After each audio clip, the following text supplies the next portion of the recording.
How to reset or change your Grubhub password. Hey everybody! If you guys are wondering and wanting to change your password on Grubhub, you may follow up these simple steps. So what you may do is you may just go ahead and access the Grubhub application or the website, and then once you do so, you will be finding this kind of interface on your home screen. So what you may do if you would like to change your password or reset it, for that, you may just head over and look out for this account option in the bottom right corner from your given options. We have home, search, office, orders, and account option, the tabs. So you can look it up account and tap on it. And then once you tap on it, here it will give you your profile with different editing options available like your name, email.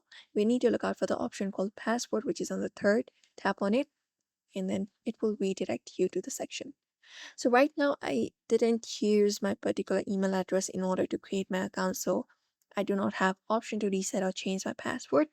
But if you have already, if your account is something created with password and email, here in the section you will be finding option to reset or change your password.